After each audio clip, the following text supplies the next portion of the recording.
Ok, ahora sí.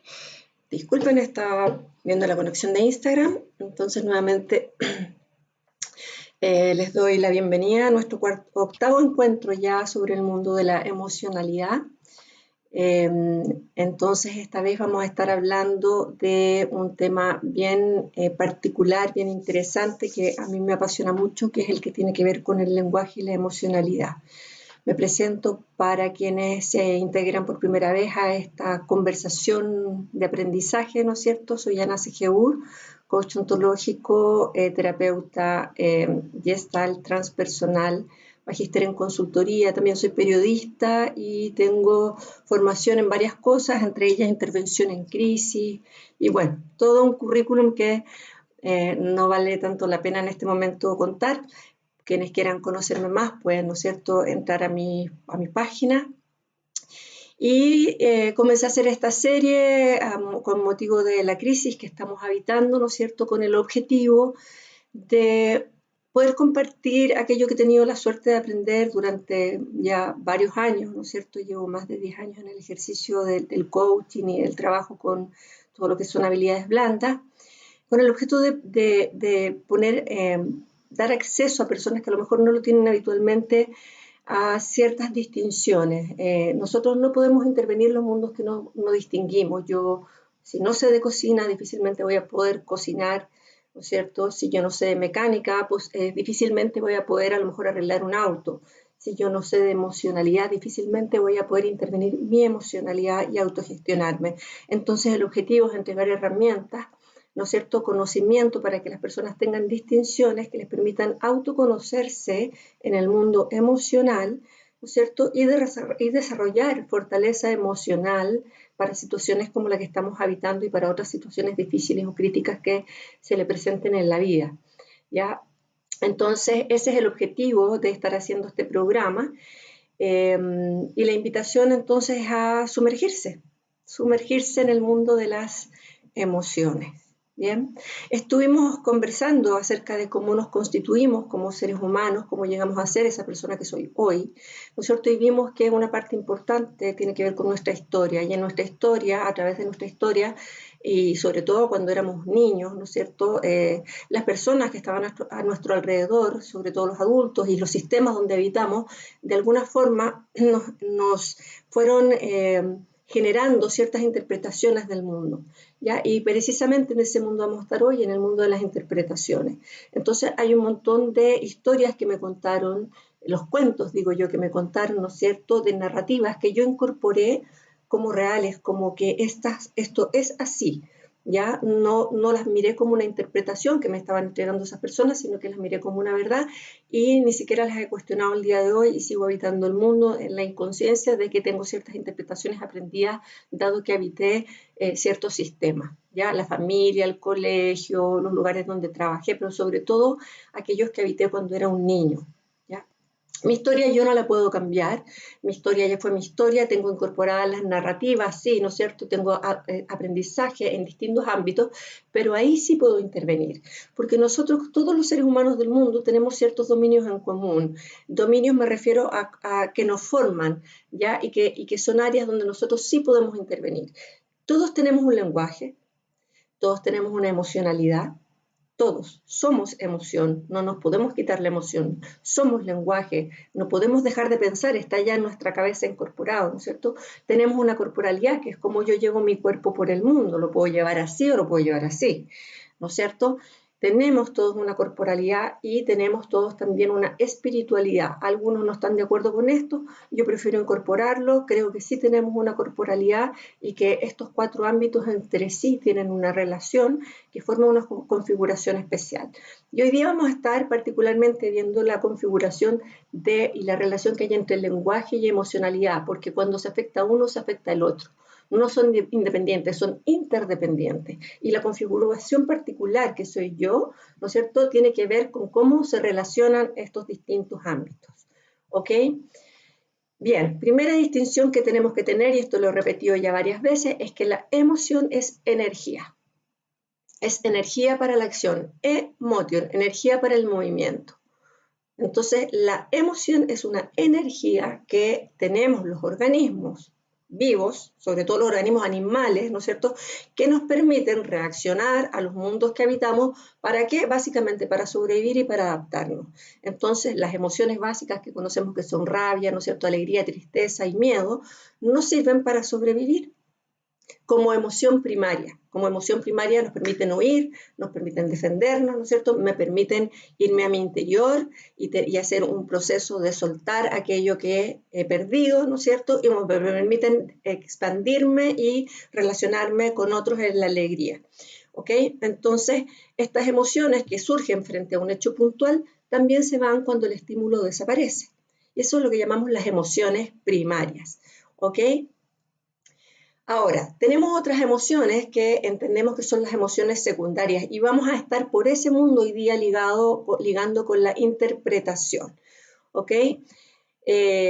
Ahora, nosotros venimos de un paradigma que es un paradigma racionalista, que parte de alrededor de hace 350 años atrás y del cual no somos muy conscientes y que determina en gran forma la relación que tenemos con el mundo emocional, y por esto de alguna forma somos bien analfabetos emocionales, porque no hemos aprendido mucho acerca de este mundo porque no se le ha dado valor.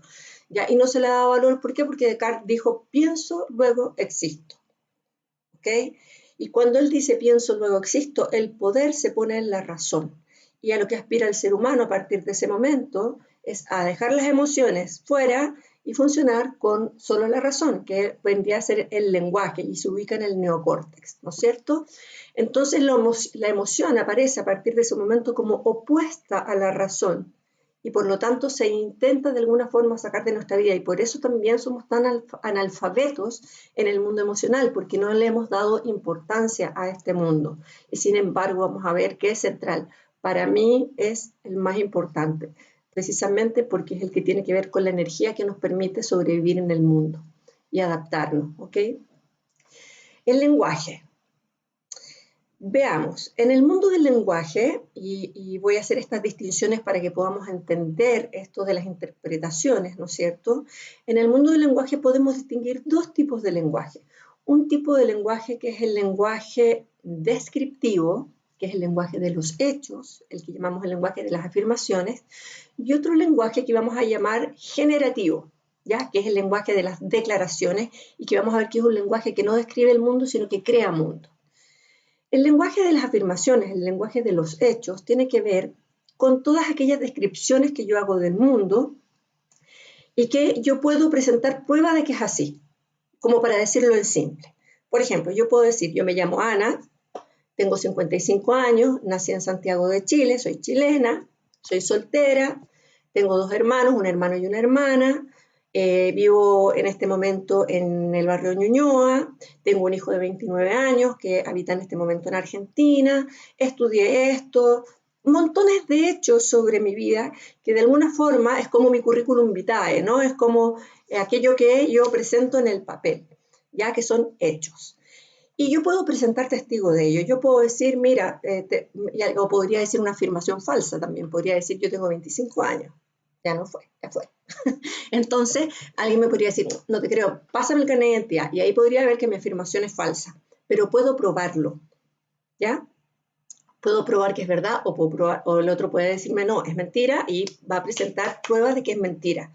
¿Ya? Estas son las pruebas típicas que se presentan cuando hay un juicio, ¿no es cierto? ¿Qué es lo que va a pedir el juez? Va a pedir pruebas.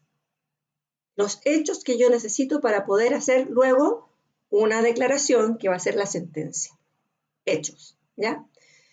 Este mundo de las afirmaciones nos sirve para, vamos a ver, respaldar nuestras declaraciones que se llaman juicios. ¿Okay? En la medida que yo tengo afirmaciones verdaderas, yo tengo respaldo que me permitan fundar mi juicio. Cuando yo no tengo afirmaciones verdaderas, hechos, ¿no es cierto?, no tengo respaldo para fundar mi juicio. Y esto es lo que ocurre cuando efectivamente se hace un juicio en que, ¿no es cierto?, el juez pide cuáles son los hechos y en función de eso se hace una sentencia. Vimos entonces el lenguaje descriptivo. Ahora vamos al lenguaje generativo. El lenguaje generativo, que es el lenguaje de las declaraciones, ¿no es cierto? Decimos que es el lenguaje que genera mundo, que crea mundo, y es el que tiene que ver con los juicios, con los compromisos y con las declaraciones en general. ¿Qué tipo de declaraciones? Por ejemplo, yo en vez de haberme descrito como lo hice antes, yo podría decir, yo soy Ana, soy una persona alegre, estudiosa, deportista, buena para la fiesta, poco comprometida, irresponsable, lo que a mí se me ocurra poner como juicio, ¿no es cierto? Y describirme de esa manera. ¿Quién puede rebatírmelo? ¿Quién podría presentarme pruebas de que esto es falso o verdadero? Esta es mi opinión. Y yo, por ser quien soy y hablar sobre mí, tengo la autoridad, y esto es muy importante con el tema de las declaraciones, para decir esto. ¿Ya? Si yo opino así, o de una forma o de otra, sobre un tema X, yo estoy declarando, es mi opinión, y tengo la autoridad para decir eso que yo estoy pensando. ¿Ya? Ahora, hay declaraciones que requieren de otras autoridades. Vamos a ver, en la situación que estamos viviendo en la pandemia mundial. ¿Quién toma las decisiones? ¿Las puedo tomar yo? No puedo. No tengo la autoridad para hacerlo. Nosotros le entregamos esa autoridad a otras personas. Podemos tener el juicio de que si lo están haciendo bien o si lo están haciendo mal, pero yo tendría que fundar mi juicio con hechos, con afirmaciones. En este minuto yo tengo la duda de si alguien tiene certeza acerca de lo que está haciendo. ¿Quién los está haciendo bien? ¿Quién lo está haciendo mal?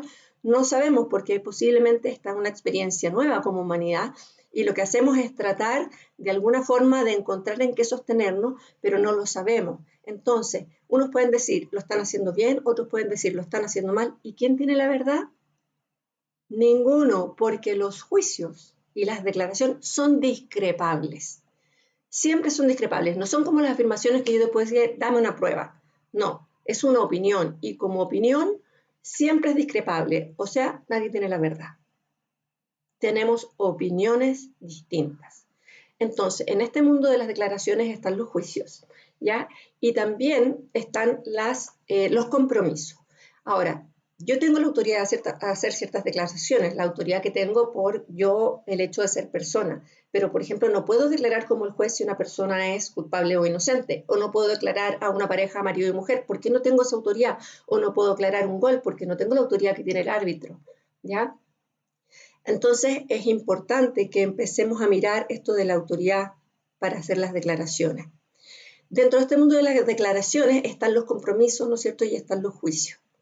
Vamos a ver que los compromisos son gran fuente de sufrimiento cuando no nos damos cuenta de la diferencia entre compromiso y expectativa, ¿ya? Y aquí ya entramos en emocionalidad. O sea, cuando yo espero que alguien haga algo y estoy pensando, pero que es obvio que debería hacerlo, pero es obvio que tendría que verlo, pero es obvio que tendría que hacerlo de esta forma, ¿no es cierto? Y yo no se lo he pedido y no he establecido un compromiso con esa persona, eso posiblemente me va a generar frustración, rabia, pena y una serie de emociones, ¿ya? Entonces es muy importante que yo distinga entre compromisos y expectativas. Si yo espero, por ejemplo, que en mi casa en este momento en cuarentena la familia apoye y no se lo pido, posiblemente voy a estar sufriendo, sintiéndome solo, sola, ¿no es cierto? Sintiendo que nadie se da cuenta de la cantidad de pega que yo estoy haciendo, sintiéndome enojada a lo mejor, ¿no es cierto? Entonces, ¿qué pasa? No pedí. O a lo mejor pedí mal. Porque cuando yo pido, me tengo que cerciorar de que la persona, uno, que me diga que sí al pedido. Si no me dice que sí, es expectativa. ¿Ya? O sea, si yo le digo a mi hijo, tú de mañana te tienes que levantar temprano y tienes que estudiar y tienes que desconectarte del internet y no más juegos y tienes que colaborar en la casa y bla, bla, bla, y él no me responde nada, no hay un compromiso de parte de él. Es cierto que con mis niños chicos yo tengo más autoridad, pero en la medida que van creciendo los adolescentes, de alguna forma la autoridad me la van quitando, ¿no es cierto? Entonces, ¿cómo yo ejerzo autoridad de una manera consciente que es a través de los compromisos? Y lo que tengo que hacer es plantearle la situación que estoy viviendo, pedirle claramente lo que yo necesito de su parte, ¿ya? Explicarle cómo lo quiero. Porque si le digo a mi hijo, cocina tú hoy día, y él va y cocina y hace lo que quiera, ¿no es cierto? Y a lo mejor yo me voy a enojar y voy a decir, pero ¿cómo se te ocurre cocinar eso? Eso es poco saludable, eso no nos conviene, eso le hace mal, que tu hermano es alérgico a no sé qué y tú eres un inconsciente, y me voy a enojar porque no le pedí cómo quería que cocinara. No establecimos las condiciones de satisfacción de cómo tenía que ser esa acción, ¿ya? Entonces yo le puedo decir, quiero que cocines mañana el almuerzo, te pido que sea una comida saludable, que tenga ensalada, una proteína, ¿no es cierto?, que puede ser carne, huevo, lo que sea, que tenga a lo mejor un carbohidrato, que sea un poco de arroz, no sé qué, y le doy las instrucciones claras. Y le pregunto, ¿estamos de acuerdo con esto? Sí, a ver, ¿me lo puedes repetir? Chequeemos si estamos entendiendo lo mismo. ¿Ya? Y ahí recién establecimos un compromiso. Lo demás es expectativa. Y las expectativas me van a producir sufrimiento. Los demás no son adivinos, no saben lo que yo necesito, no saben lo que estoy pensando. Entonces, ¿cómo evitar el sufrimiento? Generando acuerdos claros. Bien, no vamos a profundizar más en el tema del compromiso ahora. Quiero entrar en el tema de los juicios, porque los juicios son el centro prácticamente de nuestra emocionalidad, en términos de lo que es lenguaje y emocionalidad. Distintas personas hacemos juicios distintos frente a una misma situación o acción de otros. Entonces, por ejemplo, yo puedo ver que alguien, en mi juicio, es súper creativo. Y una persona que está al lado mío, lo que está viendo es que es súper disperso. ¿Quién tiene la razón? Entonces, ¿de dónde vienen estos juicios? Estos juicios vienen de mí. No tengo los mismos juicios que el otro porque somos observadores distintos. Lo que yo veo no es necesariamente lo que ve el otro. Lo que es obvio para mí no es obvio para el otro. Y si yo no tengo claro esto, posiblemente voy a tener muchos problemas, muchos conflictos, muchos dolores. ¿Ya? Entonces, los juicios, a diferencia de las afirmaciones, que es el lenguaje de los hechos, son siempre discrepables. No son verdaderos y no son falsos. Son válidos o inválidos según lo que decíamos, la autoridad de quien hace este juicio. O sea, si yo los declaro marido y mujer, mi juicio es inválido. Mi declaración es inválida. Los juicios son declaraciones. Mi juicio es inválido. ¿Ya?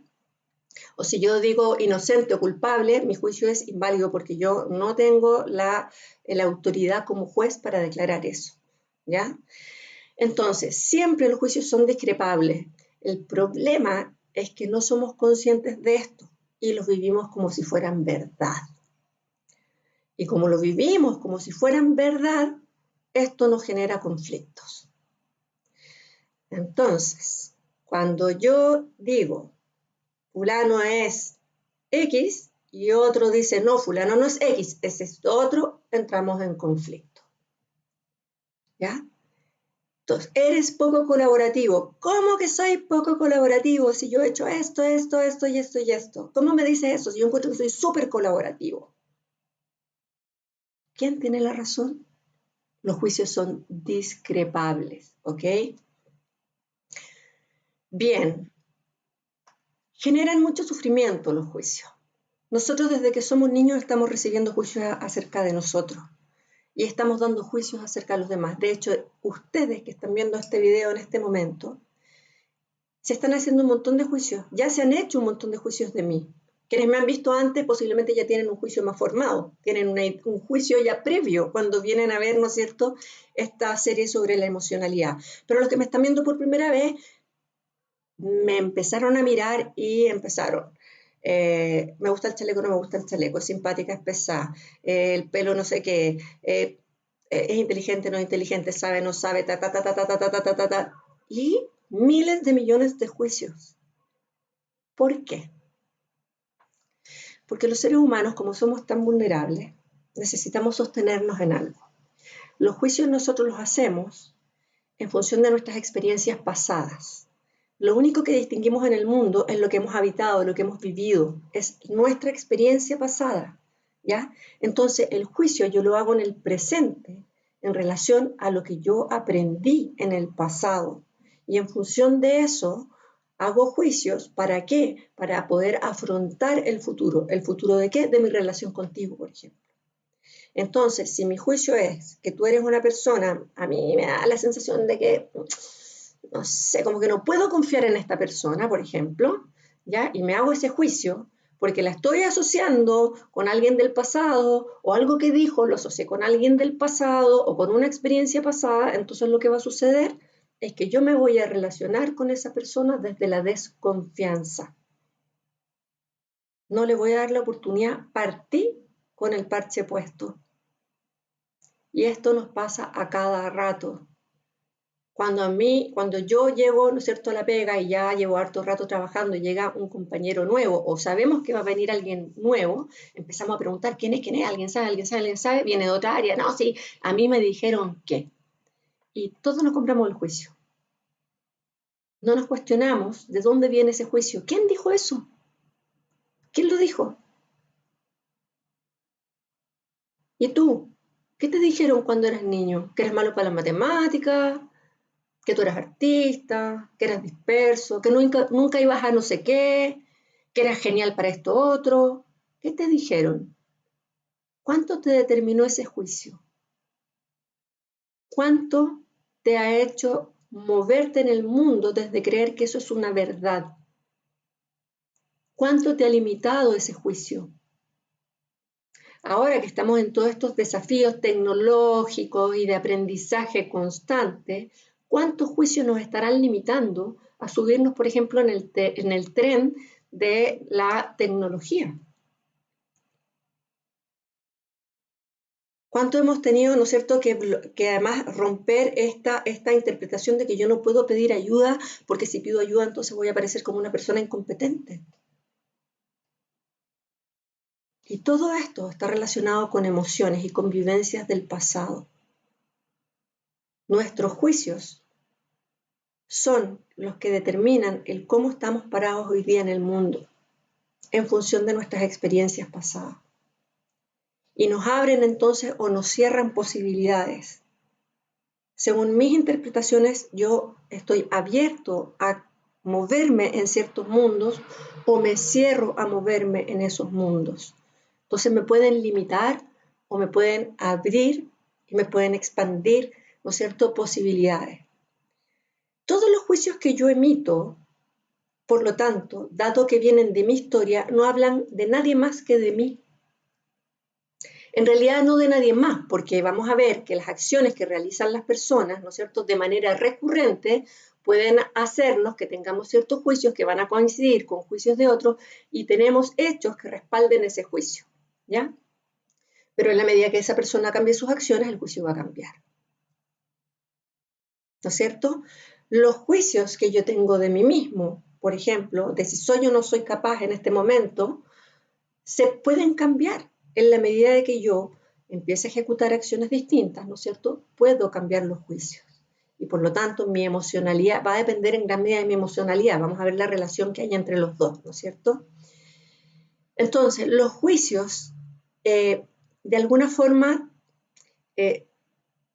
son como la identidad. Nosotros tenemos una identidad ante los demás, que no es coincidente entre todos, porque afortunadamente no todos tienen los mismos juicios, ¿no es cierto? Entonces yo te puedo preguntar a ti, oye, ¿cómo fulano o cómo fulana? ¿Cómo es tu hija? ¿Cómo es tu hijo? ¿Cómo es tu mamá? ¿Cómo es tu suegra? ¿No es cierto? ¿Cómo es tu jefe?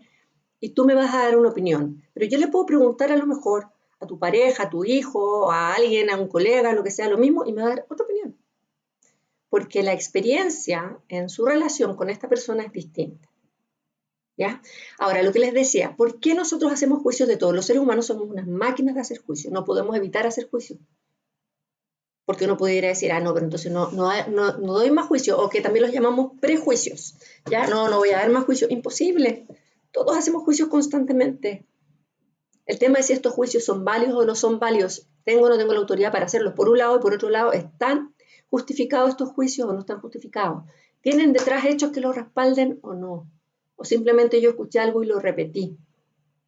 O vi una acción de la persona e inmediatamente le puse la etiqueta. ¿Dónde está? ¿No es cierto? Aquí el quid está en que yo, a lo largo de mi historia, he vivido distintas experiencias.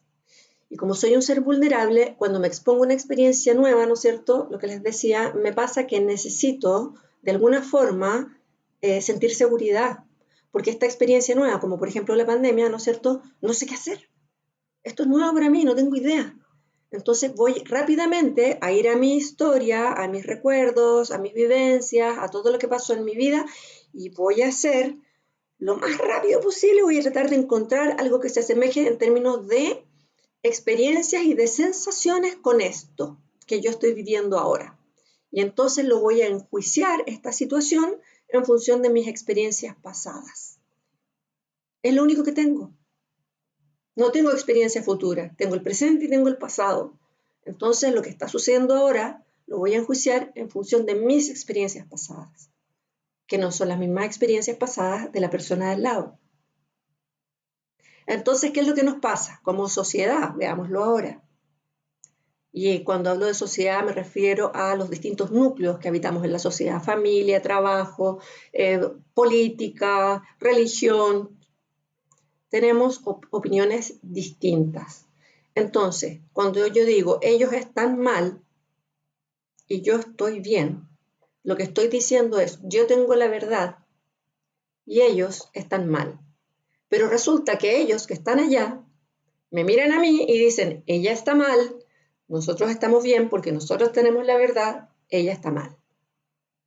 ¿Por qué? Porque necesitamos sentirnos seguros por un lado y por otro lado porque lo que tenemos de referencia viene de los mundos que habitamos, de las interpretaciones que aprendimos, de los aprendizajes que tuvimos, de los cuentos que nos contaron. Entonces yo no me doy cuenta de que todas mis interpretaciones tienen que ver con eso. Tienen que ver, es bien distinto que yo me haya educado, ¿no es cierto?, en un colegio, en la dehesa, y que haya tenido plata toda mi vida, a que me haya educado en un colegio en el campo con números y que no tenga idea de lo que es tener plata, a lo mejor en esas cantidades ni siquiera alcanzo a pensarlo. ¿Ya? Mis interpretaciones y las posibilidades que voy a ver en la vida son distintas. Bien, entonces lo que nosotros tenemos, esto que yo les he estado contando, se llama memoria emocional. ¿Ya? Nosotros guardamos registros de nuestras experiencias pasadas y lo que las guardamos como placenteras o displacenteras. ¿Ya? Fue una experiencia que me produjo, estoy hablando en términos energéticos, emocionales, ¿no es cierto? Me produjo más sensación de placer o de displacer. ¿Ya? Entonces, cada vez que aparece un evento nuevo, lo relacionamos con esas experiencias pasadas, ¿no es cierto? Y esto es lo que se llama memoria emocional. ¿Ya? Hace unos días una amiga me contó una experiencia que es así, mejor ejemplo imposible para mostrar esto. Resulta que su mamá se cayó, tuvo un problema en una pierna, una ruptura de huesos, y la llevó al hospital, con todo el miedo del coronavirus, con toda esta cosa de los contagios y cosas, pero no tuvo ninguna otra opción. Y en algún minuto su mamá la subieron a una camilla y se la llevaron para hacerle unos exámenes. Y mi amiga entró en pánico. Pánico. Se puso a llorar, se descompensó, le pasó de todo. Y después ella me contaba, me decía, Ana, yo en ese momento me acordé de cuando a mi papá se lo llevaron en el hospital en la camilla y mi papá no volvió con vida. Eso es memoria emocional. Así se le gatilló. Al final la mamá salió bien, ¿no es cierto? Está en un proceso de que sigue con exámenes, pero efectivamente le sucedió, su emoción se disparó en ese momento, ¿ya? Y eso es inevitable que no suceda, ¿ya? Ahora, los recuerdos también pueden ser en torno a situaciones positivas. Por ejemplo, puedo ir caminando de repente como a las 5 o 6 de la tarde y siento que sale un olor así como a marraqueta tostada con mantequilla. Qué rico, digo yo, y ¡pum!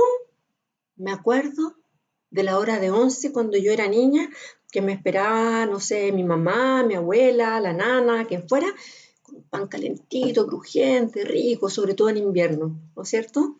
También puede ser a lo mejor que sentí el olor de la tierra y me acordé, me llevó a ese momento de placer, del verano en el sur, y así. Nuestra memoria emocional nos está trayendo constantemente el pasado y nuestras experiencias pasadas. Bien, ahora, nuestras reacciones emocionales no son fijas, no respondemos siempre igual a los estímulos, ¿ya? También puede ocurrir que ante un mismo estímulo respondamos diferente. Y aquí les voy a dar el ejemplo que este lo encuentro genial y me recuerda una experiencia muy heavy que yo tuve con un jabalí, porque no tenía las distinciones. De haber sabido lo que sé ahora, a lo mejor no me habría asustado tanto. Entonces, resulta que voy, ¿no es cierto?, me invita un amigo a pasear, supongamos, por el campo en el sur, y de repente yo escucho un bufido muy cerca y ¡ah! Miedo, susto al tiro, porque yo lo que escuché fue un animal salvaje que no lo distingo, nunca lo había escuchado y me dio miedo. Entonces mi amigo me mira y se ríe y me dice, no te preocupes, si es un jabalí. Y los jabalíes no te atacan si tú no les haces nada, si tú no los molestas. Y yo me empiezo a tranquilizar, pero el corazón me quedó así, ¿no es cierto? Ya, esa fue mi experiencia con bufido de jabalí. Supongamos que mi amigo el día siguiente en la mañana me dice, oye, te invito hoy día en la noche, vamos a ir a cazar jabalí. Y yo digo, wow, nunca he cazado jabalí, qué loca la experiencia. Me dice, no, si te va a gustar, vamos, vamos, vamos. ¿No es cierto? ¿Y qué es lo que hacemos? Nos instalamos en una ruca que hay ahí, a la intemperie, y como una ruca, nos metemos los dos así, ¿no?, con la escopeta, esperando que aparezca el jabalí. Pasa toda la noche muertos de frío, de sueño, cansados, agotados. Yo ya no quiero nada con el jabalí, no quiero irme a dormir. Pero resulta que de repente escucho el bufido. Y esta vez, en vez de asustarme, lo que me pasa es que me pongo alegre, feliz frente a la aparición de el jabalí, porque ahora voy a poder tener esta aventura que es la caza del jabalí. Perdón a los protectores de los animales por este ejemplo, pero es un ejemplo que es bastante ilustrativo de cómo el mismo estímulo, que en este caso es el bufido del jabalí, ¿no es cierto?, me puede generar experiencias emocionales completamente distintas, ¿ya? Entonces, no es el hecho, sino la interpretación que hacemos frente a una situación la que desencadena nuestra respuesta emocional. Ahora, también nuestros estados de ánimo influyen en nuestros juicios, porque yo frente a una misma situación, con distintos estados de ánimo, puedo reaccionar completamente distinto.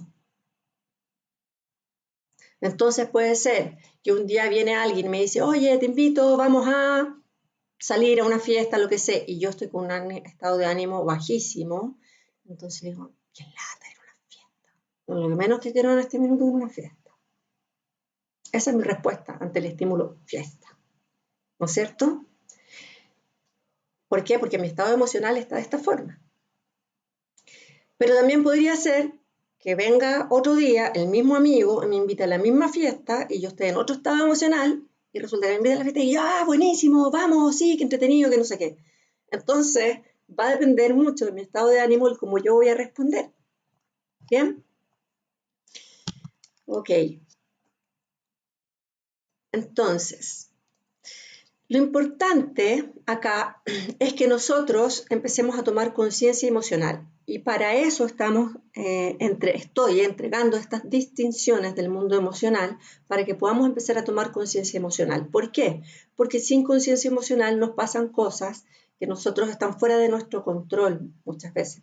Entonces, por ejemplo, frente a una determinada situación puede ser que yo explosione, ¿ya? Supongamos que mi jefe me llamó la atención porque consideró que un trabajo que era de mi responsabilidad estaba mal hecho y no había resultado. Entonces puede ser que yo considere que mi jefe es injusto, que está errado, que lo que está diciendo es un error y me siento agredido y reacciono explosionando, ¿ya? ¿Y qué significa explosionar? Que voy a sacar toda mi energía emocional sin medir las consecuencias que tiene esa energía emocional para los resultados que queremos obtener como equipo y para la relación que tengo yo con ese equipo y con esta jefatura, ¿ya? También podría ser que yo implosione. ¿Qué significa esto? Que en vez de expresar mi emoción, me la trague, me la guarde. Y cuando yo me la guardo, ¿no es cierto? Lo que va a ocurrir, ¿no es cierto?, es que voy a reprimirla y voy a acumularla en mi cuerpo y cuando yo acumulo la emocionalidad en el cuerpo se enferma o mínimamente se va a contraer, ¿ya? Y me voy a sentir frustrado. en las dos situaciones, solo que en una voy a manifestarlo con rabia y en otra lo voy a manifestar a lo mejor con miedo y con retraimiento. ¿Ok? Entonces, nosotros podemos convertir nuestras respuestas emocionales disfuncionales en la medida que tomamos conciencia de nuestras emociones. Este proceso de autoconocimiento, de conocimiento emocional, no ocurre de un día para otro. Este es un proceso lento, este es un proceso que tiene que ser consciente, este es un proceso que requiere mirarme. Es como la camarita que está para allá, la doy vuelta para acá y me estoy mirando. Sobre todo cuando tenga estas acciones que veo que se me repiten. Como por ejemplo, si yo me enojé con mi jefe y exploté, y a lo mejor esto me ha ocurrido más de una vez, 2, 3, 4 veces, y me ha costado que me han despedido, ¿no es cierto? Yo me voy a dar cuenta de que hay una cierta emocionalidad mía que está siendo disfuncional para mi vida. ¿Ya? Y como no he mirado esa emocionalidad, no he podido gestionarla. Y estoy teniendo resultados que no quiero tener. Entonces la respuesta típica que aparece ante esta situación es que yo soy así.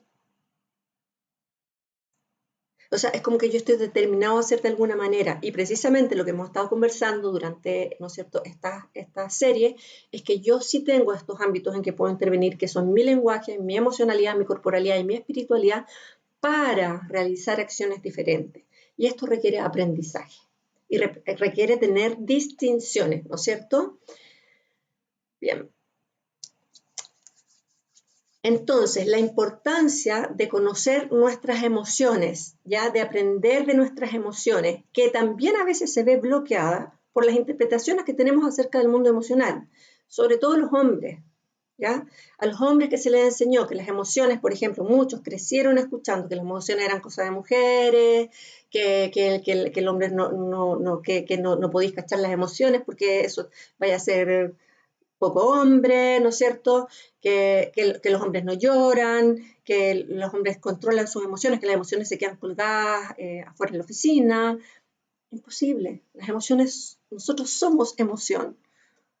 Es nuestra energía constitutiva la que nos mueve en el mundo y la que nos permite sobrevivir, ¿no es cierto? Entonces, en la medida que yo tengo interpretaciones negativas, como las que aparecen con el racionalismo, ¿no es cierto?, de Descartes, acerca del mundo emocional, difícilmente voy a sumergirme en ese mundo para poder aprender. Difícilmente voy a sumergirme en mis patrones repetitivos, ¿no es cierto?, en mis conductas repetitivas, que son disfuncionales, como para poder modificarlas.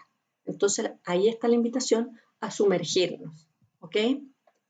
Ahora, ¿cómo se desarrolla conciencia emocional? Primero, tiempo. Eso es lo más importante. Esto no ocurre de un día para otro, esto es un proceso. Yo no aprendí a leer y a escribir en un día, fue un proceso de años, ¿no es cierto? Posiblemente todavía estoy aprendiendo a leer y a escribir bien, nunca se termina, o si quiero aprender un idioma, por ejemplo, no lo voy a aprender de un día para otro, y estamos hablando de un proceso racional, algo que para nosotros es bastante habitual, ¿no es cierto? Entonces, meterse en el mundo emocional, primero requiere el propósito de entrar ahí, con el objeto, ¿no es cierto?, de tener un mayor dominio sobre mí misma, sobre mí mismo. Y cuando me refiero a dominio no me refiero a reprimir emociones, me refiero a hacer este tránsito que hay entre la cabeza y la emoción para lograr un equilibrio que me permita moverme con mayor efectividad y tener mejores resultados en el mundo. Y mejores resultados en mis relaciones, mejores resultados en mi trabajo, mejores resultados en mi emprendimiento, mejores resultados en todos los ámbitos que yo habito. Porque en todos los ámbitos que yo habito voy siendo emoción. Bien, entonces, ¿qué es lo primero? Sentir la energía emocional. Siento la energía en mi cuerpo. Eso es lo primero. Y a esa sensación que estoy teniendo en el cuerpo yo le pongo un nombre. Ah, estoy teniendo miedo. Ah, estoy teniendo rabia. Ah, estoy triste. Estoy defraudado. Me siento enojado. Siento desconfianza. Lo que esté sintiendo. Sin ponerle juicio de valor. No es ni buena ni mala la emoción. Estoy sintiendo esto y ya. No le voy a poner juicio. No, es que yo no puedo sentir. Es que yo no puedo sentir rabia. No, no, no. No, eso no. Simplemente constato la emoción sin ponerle juicio. Le pongo nombre. ¿Ya? Luego voy a pasar a una segunda fase. Ojo, si logro la primera fase ya es un gran avance. Esto no va a ocurrir todo junto al principio. Lograr que ocurra todo junto requiere práctica. Segunda fase, detectar cuáles son los pensamientos que me están haciendo tener esta reacción emocional. ¿Ya?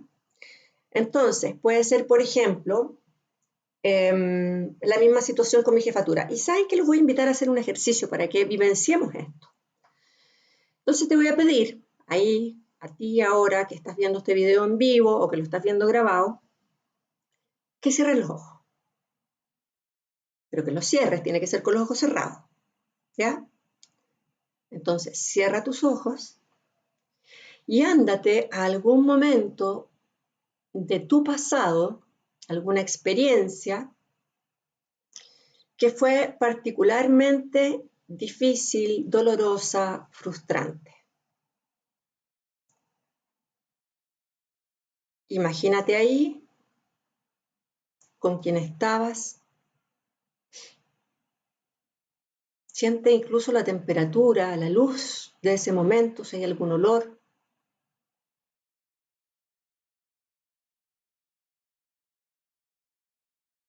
Recuerda si había música, si había ruido. ¿Y qué fue lo que ocurrió? Que para ti significó una huella emocional. Una huella emocional de displacer, de no placer, todo lo contrario, de mucho displacer. Bien. Ahora, abre los ojos y dite, escribe, conecta con qué emociones aparecen en ese momento y que vinieron a ti ahora.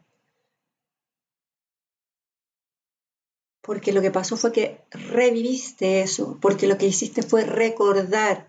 Y recordar significa volver a pasar por las cuerdas del corazón.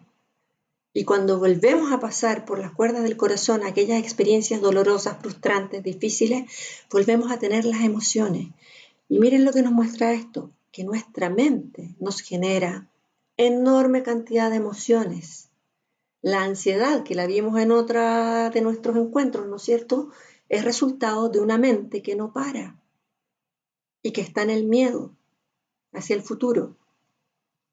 Entonces, recordar, cuando nos hacemos conscientes de esto, ¿no es cierto?, podemos empezar a decir, a ver, esta emoción que estoy sintiendo ahora en el cuerpo y que le puse miedo, ¿con qué me conecta? ¿Con qué experiencia del pasado me conecta?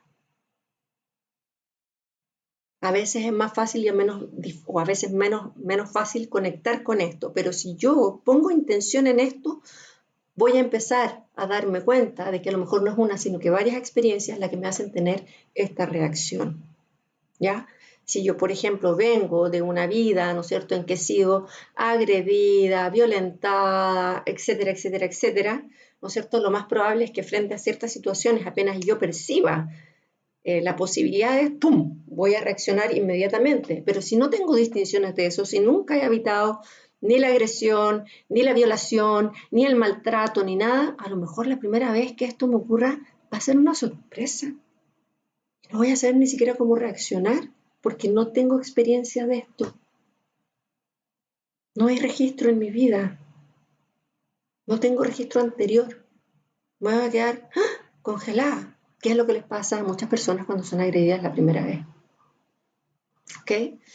Entonces, ya, hicimos el ejercicio, ¿no es cierto?, de conectar con la experiencia pasada.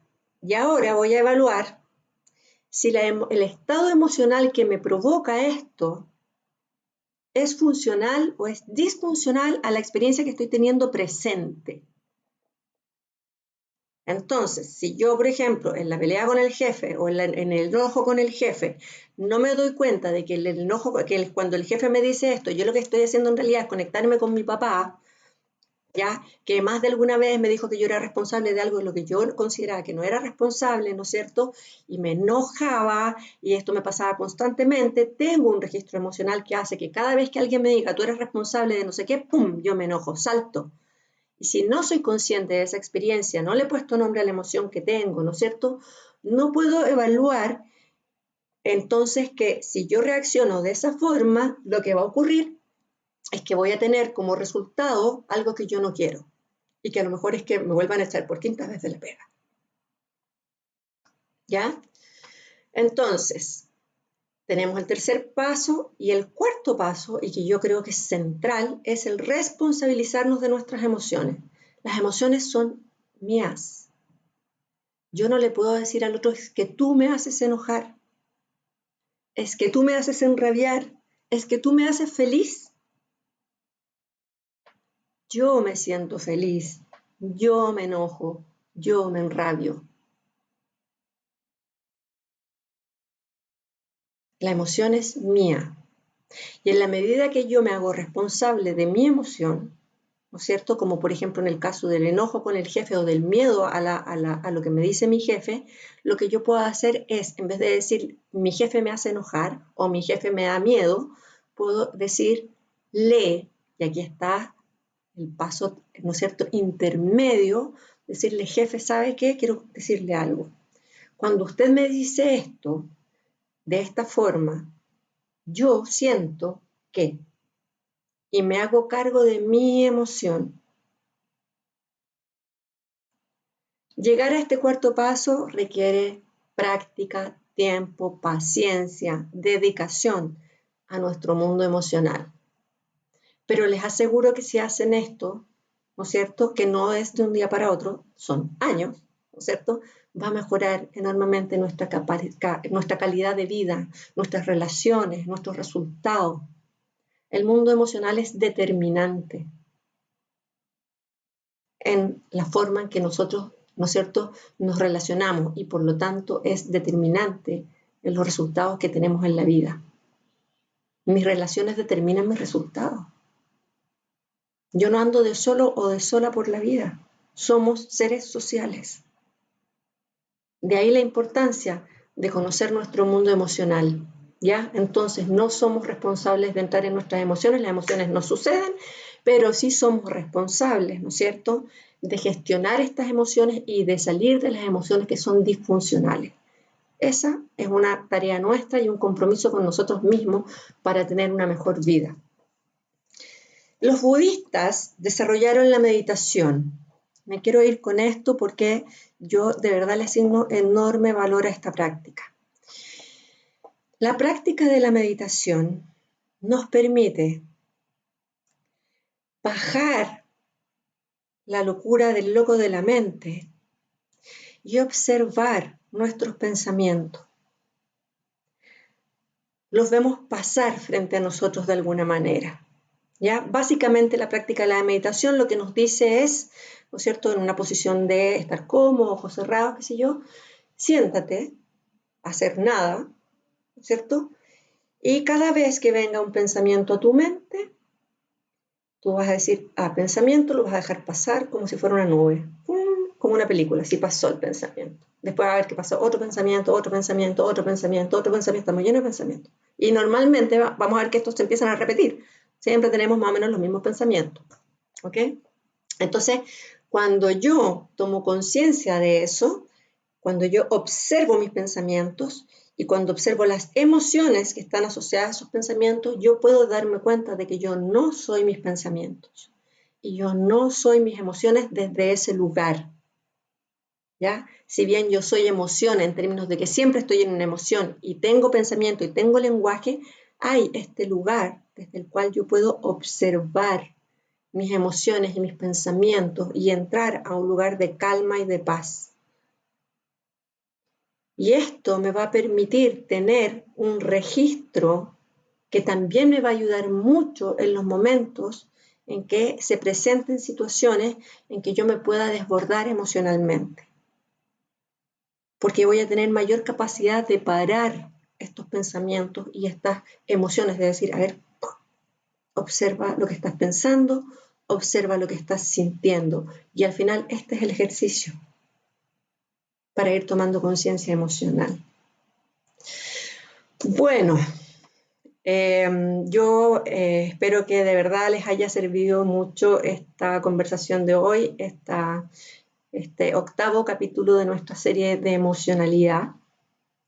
Los quiero dejar invitados, vamos a seguir los martes a las 8 de la noche, cambié el horario porque empecé a hacer un curso de agilismo y les quiero pedir también que si es posible me escriban a mi correo que es anaterapiacoach@gmail.com y me digan qué temas les interesaría en particular profundizar, abordar en el mundo emocional, porque hay muchas cosas de las cuales podemos hablar. Podemos hablar, por ejemplo, del tema de la comida, que hay algunas personas que me lo han manifestado, ¿no es cierto? Esta cosa de la ansiedad de comer, ¿qué puedo hacer con esto? Entonces nos podemos meter en el tema de la alimentación en particular, ya nos podemos meter en el tema, ¿no es cierto?, de la corporalidad y de la emoción, que también es un temazo, ¿ya? Nos podemos meter, profundizar aún más en el tema del lenguaje, podemos profundizar en algunas emociones en particular, podemos incluso empezar ya a responder algunas preguntas que puedan tener, inquietudes que puedan tener, ¿no es cierto?, en particular sobre los temas que hemos estado viendo. Así que los invito a escribirme a anaterapiacoach@gmail.com y a decirme, me interesaría abordar esta temática en particular. Así que nos vemos el próximo martes y les mando un abrazo, que tengan una linda semana. Espero que nos volvamos a encontrar.